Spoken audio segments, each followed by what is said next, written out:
we saw the video, the double fist bump. Yeah. You've been pretty vocal about it. What did it mean to you in that moment when Jeremiah comes out? Yeah, it meant the world, man. I mean, obviously, Coach D did a great job of getting the team to rally back from the hole that we were in during the season, and the team came together closer than I've ever seen a Boise State football team in my 5 years of being here. And Coach D did such a phenomenal job throughout those 3 weeks, and there was a lot of uncertainty for both the coaches and the players. It would have been very easy for guys to mail it in that kind of situation. But Coach D led us in a way that completely proved that he was ready to be the head coach. Jeremiah saw it. The whole search committee saw it. Massive respect to them just for the process that they went through, because I know the search is a very extensive and lengthy process, and there was a lot of different factors that went into it. But I'm really, just as a fifth-year guy, just really happy that they got the hire right and they got Coach D in. Like you said, I was one of the more excited guys in the room. I've been through a lot with Coach D. He was my position coach for 2 years when I first got here. He's been the only coach on staff that's been here the whole time that I have, and I love that man, and I'm so happy that he's the guy going forward. Is he acting any differently in the last week since he's been here? The only thing that's different is that he's a lot busier. There's a lot of handshakes he's got to do going around doing the tour. He just got hired, obviously, but he's still the same Coach D as he was when I first walked in the doors 5 years ago. We see players hitting the portal around the country every day. I mean, you guys haven't lost that much. What is it about this team, or maybe about Coach D, that's kind of kept you guys together? I think just part of the team, the biggest thing was going into the season, we were all saying how close we were, and I think that we proved that as the season went on. Obviously, things weren't ideal, but the fact that we were able to limit the transfer portal entrance on the level that we did was just speaks volumes to the brotherhood that we have here. The team loves each other. I love this team. Everybody, even outside of my room, you spend a lot of time in the D-tackle room for me, but just knowing guys at every position and being close with guys that are, might be 4 years younger than me. There's still relationships that I was able to build in the past year that I'm truly grateful for, and the team just has done a great job staying together, especially going into next season. You mentioned you're a fifth-year guy. I mean, the last 2 years have been kind of crazy for you, right? Last year, Oh, yeah. 2-2, you ended the season 10-4. This year, all the craziness, you ended the season on, 3 or 4 straight wins. I mean, as you look back at these last 2 years, what are you going to remember the most? I'm just going to remember, I think the biggest thing that the last 2 seasons have taught me for life is that, crazy things are going to happen. Things are going to happen that are way out of your control, and things that, sometimes you work as hard as you can, sometimes things still don't work out. But I think the biggest thing is, I think there's a quote that says something around the lines of 10% of life is what happens to you, 90% is how you respond to it. And I think that applies to the last 2 seasons. It's just every week this team has done an unbelievable job of responding to whatever's been thrown at us, really throughout my career, but it's been amplified in the last 2 years for sure.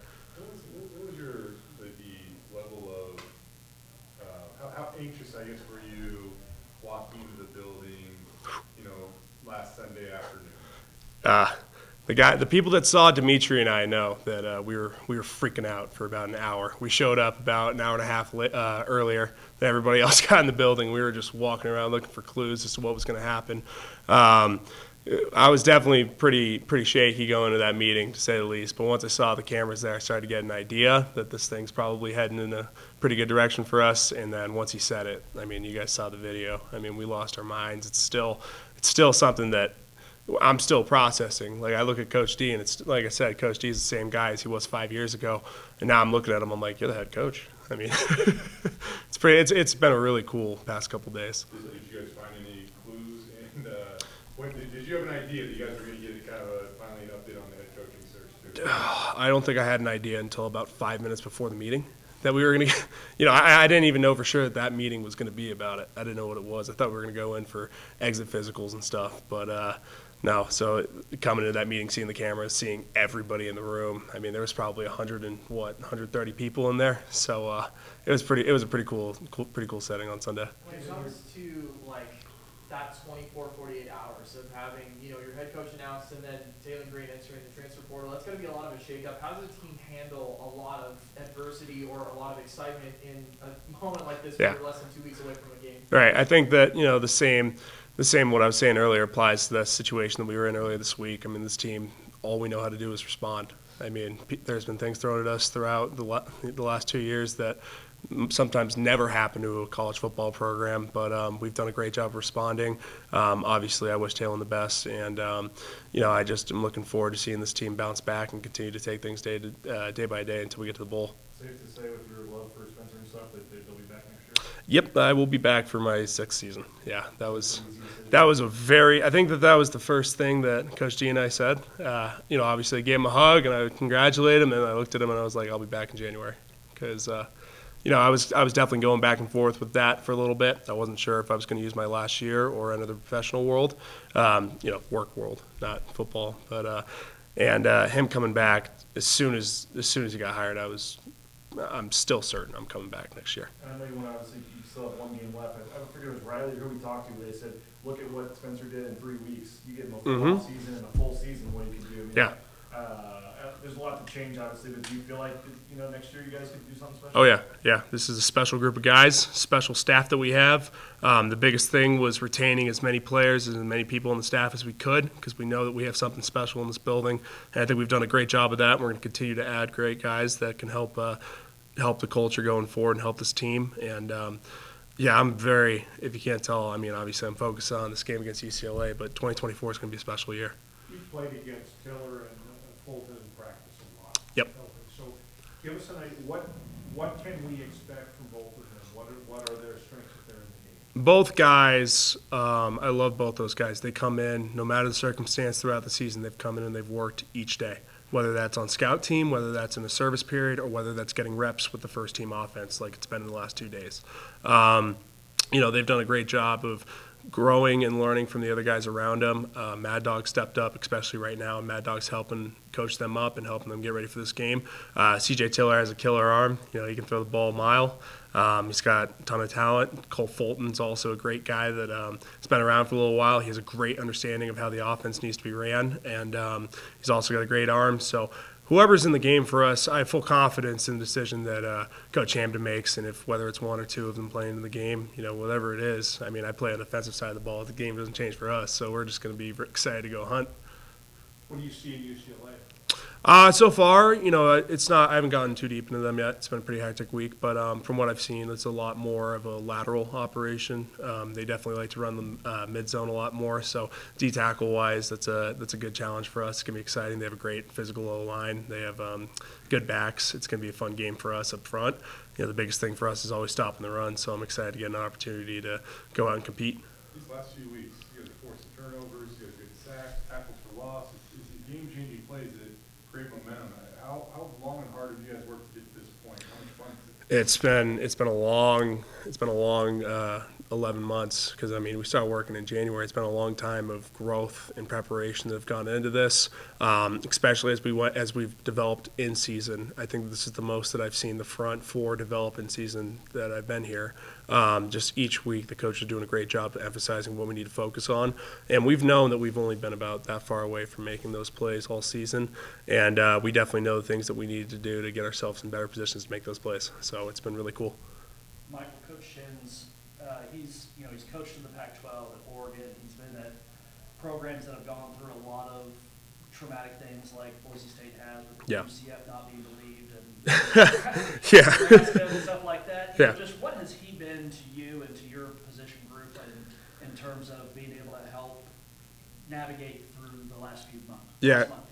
Coach Shenander, Coach Shins, you can't say enough about him. He definitely was one of the most important people in the building in the past month. I know that he would hate if I said that. He doesn't want to take any credit for that, but he did such a good job of keeping not only our room together, because we did have an experienced room with 4 guys that have played the entire season, so we knew that we were just going to come in and work regardless, but he did a really good job of getting the whole defense and the whole team to stay bought in, and kept reminding us of what's in front of us and keeping us intact when a lot of crazy things were going on outside of our control. But he's done an unbelievable job all season of keeping us focused on what's at hand and keeping us improving. And he's an unbelievable coach. We are really lucky to have Coach Shins here on campus. Would you like to see him as the next DC here? Obviously I'm not involved in that decision at all, but, I think Coach Shins would be an unbelievable DC. I think he's proved that in the past at stops at UCF and Nebraska as the defensive coordinator. I don't know the statistics behind those defenses, but I know that he's an unbelievable coach. He knows football very well. He knows scheme, and, it would be a cool situation to see him as our defensive coordinator next year. I asked just to ask, you guys did have one player enter the transfer portal this week at a very impactful position, Michael. So Yes. how do you kind of approach that, and how's it communicated amongst the players? It was definitely something that came up early in the week, and it was something that we had to deal with. We heard about it on Monday, and we definitely were caught off guard a little bit. But like I said, this team is just – it's unbelievable with our ability to respond. I mean, we had a day to process it. We had a day to say, okay, this is what's going on. And the guys have done a great job of, since that moment, it's been, okay, next man up.